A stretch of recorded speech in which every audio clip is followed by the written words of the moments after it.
Տիկին Տոնոյան, ես վերջին օրերին քննարկվող մի ոչ էական ամեն դեպքում թեմայից խոսեմ, տեսեք, երբ Ծառուկյանը հայտնվեց կալանքում, հայտնվեցին մարդիկ, որոնք սկսեցին ինչ-որ բաներ, պատմություններ պատմել Ծառուկյանի մասին, մի քանդակագործ կա Վիգեն Ավետիս անունով պատմել, Թերևս Չավետիս։ Եվ նա պատմում էր, որ քանդակագործներից մեկին լսել է պատմություն, որ Ծառուկյանը գցել է առյուծների վանդակը։ Այս դեպքերով հայցեր լինելու են։ Բնականաբար մենք էլ մամուլից տեղեկացել ենք այդ հայտարարության մասին, նախ առաջին հերթին ասեմ, որ սա բացարձակ զրպարտություն է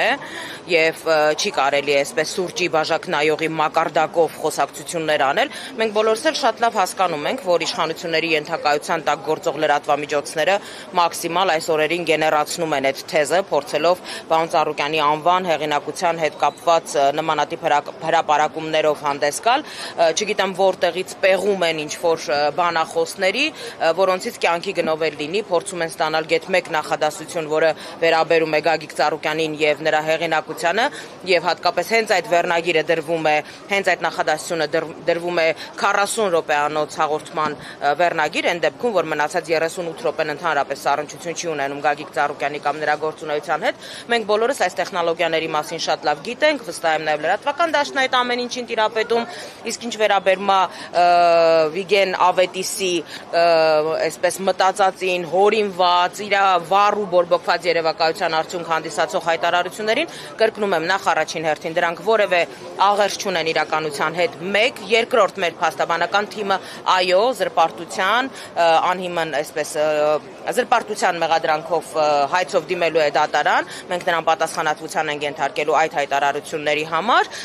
իսկ ինչպես գիտեք, նույն Վիգեն Ավետիսը ընդամենը 3 տարի առաջ, այսպես մեծ ջերմեռանդությամբ Գագիկ Ծառուկյանի հանդեպ ունեցած մեծ ակնածանքով մասնակցում էր Հիսուս Քրիստոսի արձանի մրցույթին, ներկայացրել են նախագիծ, տեսակապով, ես չեմ կարող ասել, թե ինչից է գոհ կամ դժգոհ մնացել, բայց եթե օրինակի համար ինքը խոսում է ինչ-որ հորինված քանդակագործի մասին, վստահաբար նախ ասենք նրանից, որ բնականաբար նման նախադեպ չի եղել, եւ դա ընդամենը նրա, այսպես եմ ասում, վառ եւ բորբոքված երևակայության արդյունք է, ոչ ավելին։ Ներեցեք, բայց նման հիվանդագին երևակայություն ունեցող մարդկանց եթեր տրամադրել, խոսքի իրավունք տրամադրել, սա եւս խոսում է կոնկրետ իշխանությունների մեջ եղած ոչ առողջ տրամաբանության եւ մթնոլորտի մասին։ Տիկին Տոնոյան երենք Orange Mall-ում ստուգումներ էին, ինչ իրավիճակ է, արդյոք կապարակնվել է թե որոշ առևտրի կոնկրետ կետեր։ Նախորդին քննչական գործողություններ են կատարվել Orange Mall առևտրի կենտրոնում, կապարակնքվել են 10-ից 15 տաղավարներ, որոնք ըստ քննչականի ներկայացրած պարզաբանման, այսինքն տեղում, այսպես տված տեղեկատվության, եղել են բարձր լարում ունեցող հոսանքալարերի ներքո են գործել, այդ իսկ պատճառով դադարեցվել է այդ տաղավարների գործունեությունը, բայց գլոբալ առումով Orange Mall-ի գործունեությունը կասեցված չէ, որտեղ այնտեղ հարյուրավոր տաղավարներ են գործում եւ գործունեությունը այս պահին բնականon շարունակվում է։ Բոլոր օբյեկտներում, որտեղ որ աշխատանքները դարձել են, բացի այդ թվական տեսանկյունից հայտնի է, նաև աշխատավարձի հետ կապված ինչ վիճակի մարդիկ կարողանան են աշխատավարձ Տեսեք, ես մուլտիգրուպ կոնցեռնի անունից բնականաբար կոմպետենտ չեմ պատասխանելու, բայց այստեղ տրամաբանական հարց կա, որ եթե ամսի 7-ից բոլոր ձեռնարկությունները գրեթե մուլտիգրուպ կոնցեռնի կազմում գործող հարկադիր պարապուրդի են մատնված, այսինքն չեն աշխատում բոլոր այդ ձեռնարկությունները։ Դա Երևանի Արադ կոնյակի գինու օղու կոմբինատն է, Մուլտիվելնեսն է, Մուլտիգրանդ հյուրանոցն է, Օլիմպավանն է, Ծաղկաձորում գտնվող հյուրանոցներն են եւ ռեստորանն է, գրեթե բոլոր օբյեկտները կապարակնքված են եւ աշխատակիցները հարկադիր պարապուրդի են մատնված, այդ մասով կոմպետենտ չեմ պատասխանելու, քանի որ չի գործում, իսկ ընթացի գործողությունների մասին Նոյ կոնյակի գործարանում արդեն 4 օր է գույքագրում է իրականացվում եւ դեռևս ճակատագիրը հայտնի չէ գործարարի, թե ինչ է լինելու գույքագրման ավարտից հետո։ Արարատ ցեմենտը աշխատում է, ես հիշում եմ, որ երբ որ կապարակ ընկել էին, տնօրենն ասում էր վառարաններն են գուցե փչացել, ինչ որ խնդիր գույքային վնաս եղավ, տիկին Տողնոյան փչացել են ինչ որ սարքավորումներ։ Տեսեք, մենք հենց նույն օրն ենք բարձրաձայնել անվտանգային խնդիրների մասին, որովհետև այո, այնտեղ լուրջ խնդիրներ կարող էին պայթյունավտանգության աստիճանի լուրջ խնդիրներ կարող էին առաջանալ։ Անկեղծորեն առիթ չի եղել տնօրենի հետ այդ մասին խոսելու, բայց ըստ այդ փուլում իմ ձեռքի տակ եղած տեղեկատվության այդ գործընթացը չէր կարող պարզապես վնաս չհասցնել, եւ խոսքը միլիոնավոր դոլարների վնասի մասին է, որովհետև այդ նյութը մնացել է վառարանների մեջ եւ դա քարանում է եւ հետո գործնականում ինձ հավատացրել են մասնագետները, որ այդ վառարանները գործարկել, կոնկրետ այն վառարանները, որտեղ որ մնացել է այդ գույքը, հնարավոր չի լինելու։ Անկեղծորեն դրանից հետո առիթ չի եղել խոսելու պատասխանատուների հետ։ Ներողություն կրկին Արարատ ցեմենտի հետ կապված այսքան բիզնեսներից է, ինչու հենց Արարատ ցեմենտը գործարկվեց, վերագործարկվեց, հասկացել էր իշխանությունը, որ երկրի այսպես շինարարական բումը կանգնելու է, չէ լինելու քաղաքական պատճառով։ Կարծում եմ, որ այո, հասկացել են, որովհետև իրականում շինարարական կոլապս էր ստեղծվելու երկրում, եթե Արարատ ցեմենտը շարունակեր եւս մի քանի օր չաշխատել եւ կարող եմ վստահաբար ասել, որ նաեւ Երևանի Արարատ կոնյակի գինու օղու կոմբինատի չվերագործարկման պայմաններում առաջանալու են լրջագույն խնդիրներ, խոսքը մասնավորապես վերաբերում է խաղողի մթերման գործընթացին։ Մենք գիտենք, որ հազարավոր խաղողագործներ կան, որոնցից յուրաքանչյուր տարի պայմանագրի համաձայն Երևանի Արարատ կոնյակի գինու օղու կոմբինատը խաղող է մթերում, խոսքը մի քանի հազար խաղողագործների մասին է, Արմավիրի եւ Արարատի մարզում գործող, այսինքն այս մասով եւս լրջագույն խնդիրներ կարող են առաջանալ, եթե կոնյակի գործարանը չվերագործարկվի։ Նայիկ Ծառուկյանը պարբերաբար քաղաքացիների տարբեր խմբերի հետ բարձրանում էր այն հատված, որտեղ Հիսուս Քրիստոսի արձանն է կառուցվելու։ Այս պահին դուք ունեք տեղեկատվություն, աշխատանքներ այնտեղ շարունակվում են, տարվում են, թե այդտեղ եւս խնդիրներ են առաջացնելու, ուսումնասիրություններ եղել են արդյունքից։ Աշխատանքները, շինարարական աշխատանքները շարունակվում են, ավելին ասեմ, նաև կամավորների այցերն են շարունակվում այս օրերին, մարդիկ, հարյուրավոր մարդիկ գալիս են, իրենց մասնակցությունն են ունենում, հավաստագիր են ստանում իրենց մասնակցության հետ կապված եւ այս օրերին կարող եմ ասել, որ մեր կամավորների հոսքը բազմապատիկ անգամ ավելացել է, որովհետեւ մարդիկ այս ամեն ինչի մեջ ներքին համերաշխության, ազգային համերաշխության այսպես խորհուրդ են տեսնում այս գործընթացի մեջ։ Շինարարությունը ճիշտ է այս պահին շարունակվում է, սակայն առաջիկայում օբյեկտիվ խնդիրներ կարող են առաջանալ Հիսուս Քրիստոսի արձանի կառուցման մասով, որովհետև արձանի երեսպատման սալիկները մատակարարում էր Multistone ընկերությունը, որը ինչպես գիտեք, եւս արդեն 10 օրից ավել կապարակնքված է եւ չի գործում։ Տիկին Տոնոյան, մեկ հարցադրում ճշգրտում քաղաքական թիմում Ծառուկյան ինչպես են պատկերացնում այս իրավիճակի հանգուցալուծումը, հաշվի առնելով, որ Փաշինյանը վերջին ճեպազրույցներից մեկում էլ նշեց, որ անզիջում է այս հարցում լինելու եւ ավելին չժխտեց իր հրահանգների մասին։ Գագիկ Ծառուկյանի քաղաքական թիմը, Բարգավաճ Հայաստան կուսակցությունը, նաև պարոն Ծառուկյանից ստացած հստակ այսպես հանձնարարություն, ցուցում, առաջադրանքի համաձայն շարունակում է իր բնականon գործունեությունը, թիմը կուր է, թիմը ամուր է, բնականաբար առաջին ժամերին, առաջին վայրկյաններին, ինչպես եւ կարծում եմ շատ մարդկային եւ տրամաբանական է, այո, որոշակի առումով թիմը նաև պարալիզացվել էր, որովհետեւ երբ որ մի քանի ժամում ընդամենը այսպես բացարձակ հիմնազուրկ մեղադրանքով կալանավորվում է կուսակցության նախագահը, կալանավորվում է թիմի առաջնորդը,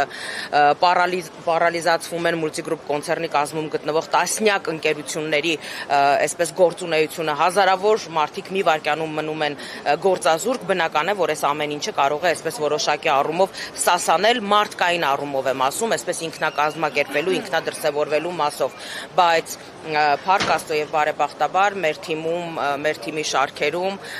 մեր անդամների կողմից յուրաքանչյուր վայրկյան մենք լսում ենք, տեսնում ենք այդ պատրաստակամությունը միասնական թիմային պայքարելու եւ արդարության հասնելու, իսկ այս դեպքում հանգուցալուծումը Գագիկ Ծառուկյանի ազատության մեջ գտնվելն է եւ ես մեծ հույս ունեմ, որ առաջիկայում այս հարցը կկարգավորվի, պարոն Ծառուկյանը կլինի ազատության մեջ, որովհետեւ որևէ իրավական հիմք չկա Գագիկ Ծառուկյանին անազատության մեջ պահելու, բացարձակ այսպես հիմնազուրկ եւ դատարկ քրեական գործ է այն ինչ որ այն մեղադրանքը, որը ներկայացված է Գագիկ Ծառուկյանի նկատմամբ եւ Գագիկ Ծառուկյանի առաջնորդությամբ մեր թիմը կշարունակի իր գործունեությունը, իսկ ինչ վերաբերվում է Գագիկ Ծառուկյանի հասցեին հնչող կամ թիմի հասցեին հնչող տարատեսակ այսպես մեղադրանքներին, ես կարծում եմ, որ ցավոք սրտի մենք նախընտրական քարոզարշավի առաջին իսկ օրերից սկսած ականատես ենք եղել այդ խոսույթին, ականատես ենք եղել այդ լեքսիկոնին, երբևէ Գագիկ Ծառուկյանը այսպես չի գցել իր կլասը, միշտ մշտապես պատասխանել է համենայն դեպս կոռեկտության շրջանակներում եւ այսօր ունենք այն ինչ որ ունենք ցավոք Այսինքն հնարավոր է քաղաքական պրոցեսներից չի զոլացվի Ծառուկյանը անգամ օրինակ տնային կալանքի պայմաններում հնարավոր քաղաքական պրոցեսներից Գագիկ Ծառուկյանը Բարգավաճ Հայաստան կուսակցության նախագահն է, Բարգավաճ Հայաստան կուսակցությունը շուրջ 20 տարի ակտիվ դերակատարում է ունեցել բոլոր քաղաքական գործընթացներում, մինչև նախորդ խորհրդարանական ընտրությունները 21 թվականի խորհրդարանում ներկայացված երկրորդ ուժն է եղել մշտապես եւ անկախ այն հանգամանքից, որ այս պահին Բարգավաճ Հայաստան կուսակցությունը ներկայացված չէ խորհրդարանում, բնականաբար մենք մեր գործունեությունը, մեր դերակատարումը շարունակելու ենք քաղաքական կյանքում, որովհետև բոլորի համար էլ հասկանալի է, որ Բարգավաճ Հայաստան կուսակցությունից պարզապես գողացել են իրենց քվեները եւ իրենց մանդատները։ Դա պարզ եւ պարզագույն մանդատագողություն է եղել, որովհետեւ եթե հունիսի 7-ի գիշերը քվեաթերթիկների հաշվարկի ժամանակ կենտրոնական ընտրական հանձնաժողովի տեխնիկական անձնակազմը բարեհաճեր ճիշտ մուտքագրել ձայները, ապա Բարգավաճ Հայաստան կուսակցությունը հայտնվելու էր խորհրդարանում իր 5 մանդատներով, բայց քանզի բացարձակ փնթիության, ապաշնորհության պայմաններում է այդ գործընթացը տեղի ունեցել, բնականաբար հետո կհնգտավ այդ լուծումը վստահ եմ հստակ ցուցումով, որ երկու տեղամասերում ընտրությունները անվավեր, արդյունքները անվավեր ճանաչելով զրկեց Բարգավաճ Հայաստան կուսակցությանը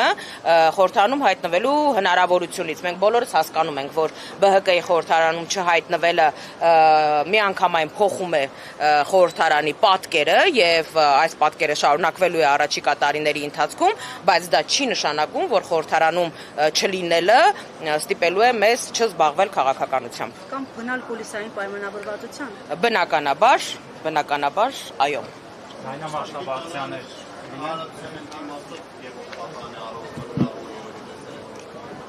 Բնականաբար տեսել եմ, մեզ համար զարմանալի չի այդ հայտարարությունը, գործընթացները հենց դրան էլ տանում էին, բայց մենք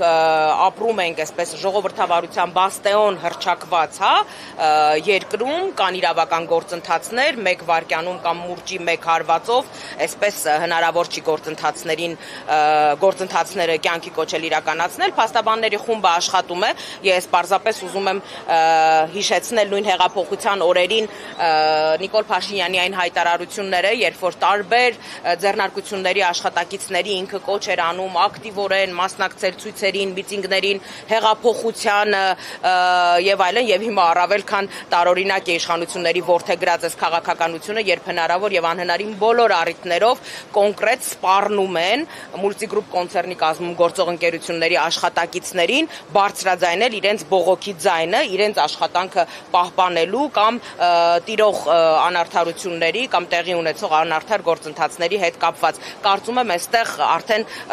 պատկերը առավել քան ակնհայտ է, որ ժողովրդավարությունը ընդամենը միֆ է գործող իշխանությունների համար։ Գործընթացը ընթացքի մեջ է, կարծում եմ փաստաբանները ավելի լավ իրավական մանրամասները ձեզ կասեն, այդ մասով չեմ տիրապետում ցավոք։ Միջոց է կիրառվել, թե դատարանը վճիռ է կայացրել, վճիռ այսքան շուտ եղավ։ Ամենայն դեպս մեր փաստաբանները որևէ վճիռ չեն ստացել, դա դեռևս նախօրեին տեղեկատվության համաձայն, այնպես որ կարծում եմ, որ իշխանության այսպես մտքի գիգանտները ավելի լավ կարող են այս հարցին արձագանքել։